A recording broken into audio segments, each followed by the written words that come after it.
ఉదయమున నీవు ఎవ్వరినీ కలుసుకొనక ముందు ప్రభువును కలుసుకో. నీవు ఎవ్వరినీ చూడకముందు ప్రభువును చూడు. నీవు ఎవ్వరితో మాట్లాడకముందు ప్రభువుతో మాట్లాడు. నీవు దేనిని వెదకకముందు ఆయన రాజ్యమును నీతిని వెదకు.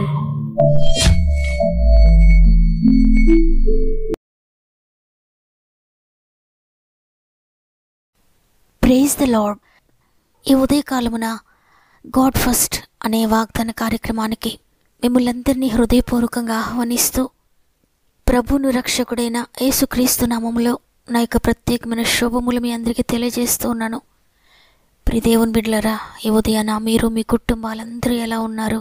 బాగున్నారు కదా? లేక ఒకవేళ ఏదైనా మానసికమైన బాధతో నలిగిపోతున్నారా? గుండె బరువుతో ఉన్నారా? ఈ భారం తొలగేది ఎప్పుడు? ఎవరైనా నాకు ఒక సొల్యూషన్ చూపిస్తే బాగుండును, ఎవరైనా నాతో మాట్లాడితే బాగుండును, నన్ను ఆదరిస్తే బాగుండును అనుకుంటున్నారా? దేవుడు తన మాట ద్వారా నేను ఆదరించబోతున్నాడు. దేవుని మాటను చులకనగా తీసుకోవద్దు. ఆయన మాటను హృదయపూర్వకంగా విశ్వాసంతో రిసీవ్ చేసుకోండి. ప్రభు పాదాలు గట్టిగా పట్టుకోండి. దేవుని యొక్క ప్రతి మాట నీ జీవితంలో ఆయన నెరవేర్చబోతున్నాడు. మీలో ఎవరైనా బాధలో ఉన్నారా? శ్రమల్లో ఉన్నారా? అనారోగ్యాలతో ఉన్నారా? మీ ప్రతి సమస్యను నాతో పంచుకోండి. మన ఆత్మీయ కుటుంబాలందరితో కూడా పంచుకోండి కామెంట్స్ ద్వారా. తప్పక అందరం మీ కొరకు ప్రార్థిస్తున్నాం. కేవలము దేవుని మీద విశ్వాసం ఉంచండి. ఆయన కొరకే ఎదురు చూడండి. తప్పక విజయాన్ని చూస్తారు. సమస్త మహిమ ఘనత ప్రభావములు దేవునికి చెల్లునుగాక.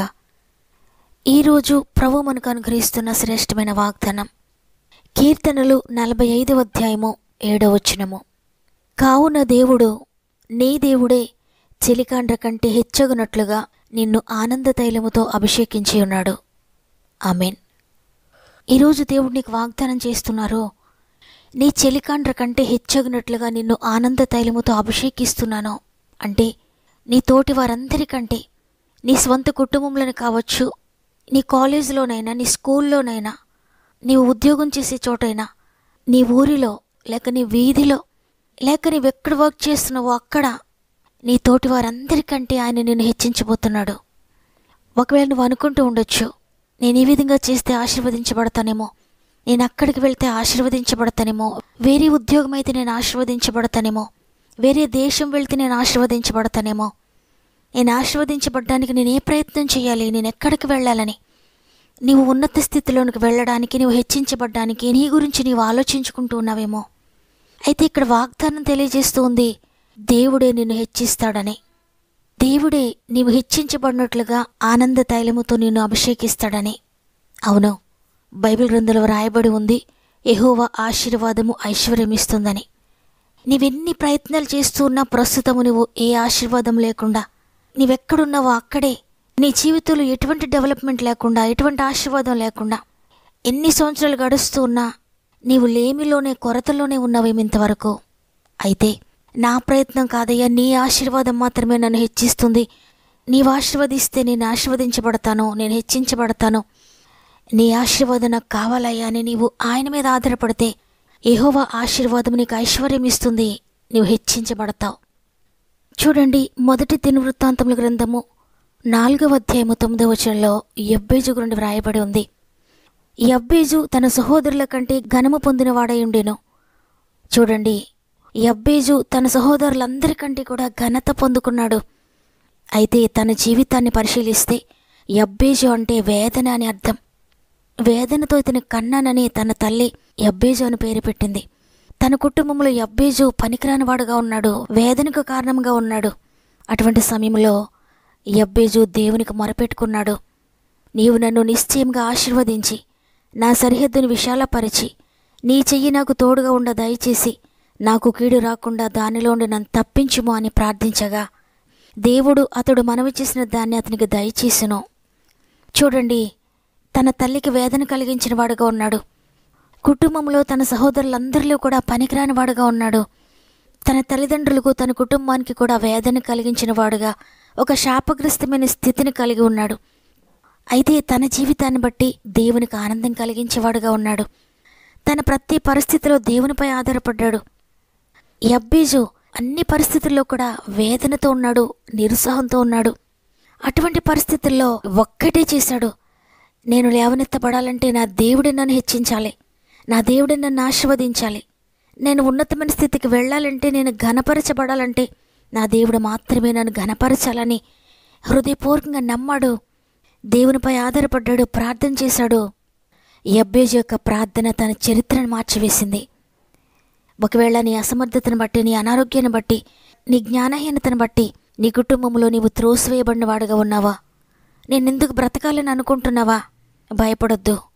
నీ ప్రార్థన నీ జీవితంలో కూడా అద్భుతం చేస్తుంది, నీ చరిత్రను కూడా మార్చివేస్తుంది. వేదనతో ప్రారంభమైన యబ్బేజు జీవితం ఆశీర్వాదంగా మారిపోయింది. దేవుడు నిన్ను కూడా ఆశీర్వదించాలని, నీ సహోదరులందరికంటే, నీ బంధువుల కంటే, నీ స్నేహితుల కంటే ఉన్నతమైన స్థానంలో నిన్ను ఉంచాలని కోరుతున్నాడు. అయితే నీ స్థితిగతులు మార్చబడాలంటే దేవుని సందులో మోకరించి ప్రార్థించు.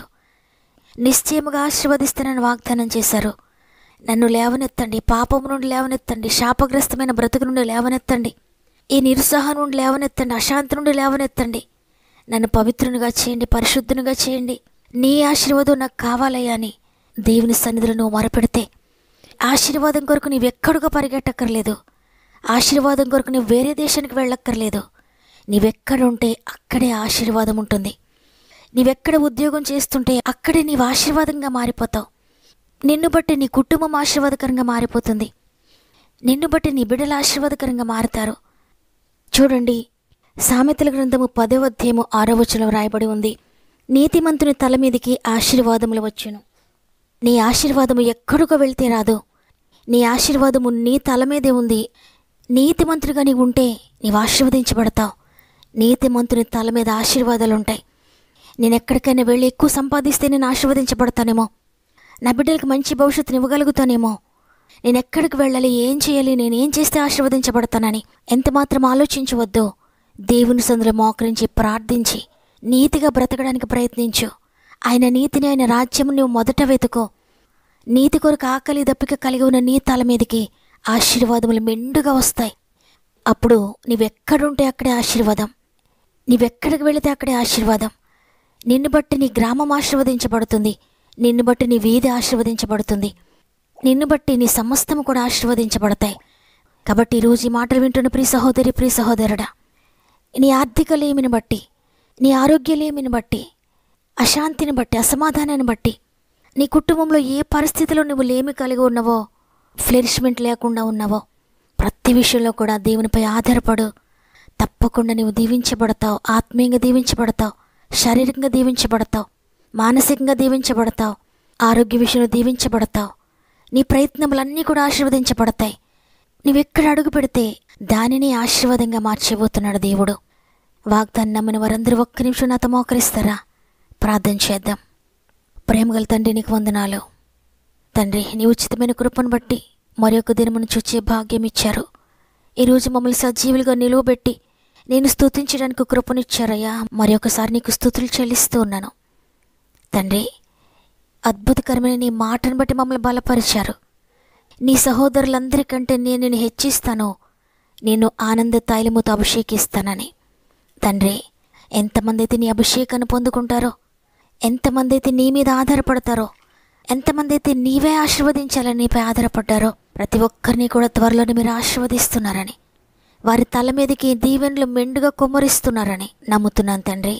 ఇంతవరకు ఒకవేళ వారి కుటుంబంలో వారే అణగారిన వారిగా, వారే ఏమీ లేని వారిగా, త్రుక్కివేయబడిన వారిగా, వెలివేయబడిన వారిగా, త్రోసివేయబడిన వారిగా ఉన్నారేమో, అవమానాల్లో నిందల్లో ప్రయాణిస్తూ ఉన్నారేమో, ఈరోజు వాగ్దానం ఇచ్చిన దేవా, తప్పక వారిని హెచ్చించబోతున్నందుకు వందనాలు. నీ కొరకు నమ్మకంగా జీవిస్తున్న ప్రతి ఒక్కరిని మీరు హెచ్చించబోతున్నందుకు వందనాలు. ఇది మొదలుకొని వారి కుటుంబంలో, వారి బంధువుల మధ్యలో, వారి స్నేహితుల మధ్యలో, వారి చెలికాండ్ర మధ్యలో వారిని మీరు అత్యధికంగా హెచ్చిస్తున్నందుకు నీకు కృతజ్ఞత చెల్లిస్తున్నాను. నమ్మిన వారందరి జీవితాలు ఈ వాగ్దానము నెరవేరుస్తున్నందుకు వందనాలు. ప్రత్యేకంగా అనేక మంది బిడ్డలు వారి ప్రార్థన అవసరతలు కామెంట్స్ ద్వారా మాకు తెలియజేస్తున్నారు తండ్రి. మేమందరం కలిసి వారి కొరకు ప్రార్థిస్తున్నాం. ఎందుకంటే సహోదరుల కొరకు ప్రార్థించిన వారిని మీరు తప్పక ఆశీర్వదిస్తారని గ్రంథం సెలవిస్తూ ఉంది. అందువల్ల మేము మా కొరకే ప్రార్థన చేసుకోవడం కాదు, కానీ మా ఆత్మీయులందరి కొరకు మేము ప్రార్థిస్తున్నాం. ఎవరు ఏ శోధనలో ఉన్నారో, ఏ కన్నీటి గుండా ప్రయాణిస్తున్నారో, ఏ సమస్యల గుండా ఉన్నారో, ఏ ఆర్థిక బంధకాల్లో ఉన్నారో, ఏ వ్యసనాలతో ఉన్నారో, ఏ పాపములో ఉన్నారో, రక్షణ లేక నశించిపోతూ ఉన్నారో, ధనాన్ని పోగొట్టుకుని ఉన్నారో, గృహాలు పోగొట్టుకున్నారో, స్థలాలు పోగొట్టుకుని ఉన్నారో, ఆరోగ్యాన్ని పోగొట్టుకుని ఉన్నారో, లేక చేయని తప్పుకు అవమానాలు ఎదుర్కొంటూ కోర్టు కేసుల్లో ఉన్నారో, గర్భఫలం లేదని, ఇక వివాహం కాలేదని, ఉద్యోగం లేదని, గృహం లేదని, ధనం లేదని, ఆరోగ్యం లేదని, ఇక దేని కొరకు అవమానించబడుతున్నారో ప్రతి అవమానము నుండి మీరు విడిపించి తండ్రి రెట్టింపు ఘనతను మీరు దయచేస్తున్నారు నమ్ముతున్నాను. పొలము అమ్మాలని, గృహం అమ్మాలని ప్రయత్నిస్తున్న నీ బిడ్డలందరి జీవితాల్లో ఆశ్చర్య కార్యములు త్వరలోనే మీరు జరిగిస్తున్నారు నమ్ముతున్నాను. ఈరోజు ప్రత్యేకంగా పుట్టినరోజులు, పెండ్లి రోజులు జరుపుకున్న వారందరినీ కూడా చేతిలో పెడుతున్నాను. ఈ నూతన సంవత్సరం అంతా నూతనమైన ఆశీర్వాదాలతో నింపండి. ఈ దినమును ప్రారంభిస్తూ ఉండగా ఈరోజంతా మా ఆత్మీయ కుటుంబానికి తోడుగా ఉండి చేపట్టి ముందుకు నడిపిస్తారని యేసయ్య పరిశుద్ధమైన నామములో అడిగి వేడుకొంచున్నాను తండ్రి, ఆమెన్. ఈ మాటలు విన్న ప్రియ చెల్లి, ప్రియ తమ్ముడు, రెట్టింపుగా దేవుడు ఆశీర్వదించబోతున్నాడు. కృంగిపోవద్దు, భయపడొద్దు, దిగులు పడొద్దు. ఇంతవరకు నీ పరిస్థితి ఎలా ఉన్నా ఇది మొదలుకొని నీవు ఆశీర్వాద కారణంగా ఉండబోతున్నావు. దేవుని కొరకు నమ్మకంగా జీవించు, దేవుడు నిన్ను ఆశీర్వదిస్తాడు. ఈ వాగ్దానం నా కొరకైన వారందరూ కూడా ఆమెనని చెప్పండి. మీ ఇష్టాన్ని తెలియజేస్తూ వాగ్దానాన్ని లైక్ చేయండి, షేర్ చేయడం మర్చిపోకండి. దేవుడు మిమ్ములను మీ కుటుంబాలను దీవించి ఆశీర్వదించునుగాక. దేవుని చిత్తమైతే తిరిగి రేపు అందరం కలిసి ఆయనను స్తుతిందాం. అంతవరకు ప్రభు మీకు, మీ కుటుంబాలకు తోడేండి నడిపించునుగాక. God bless you.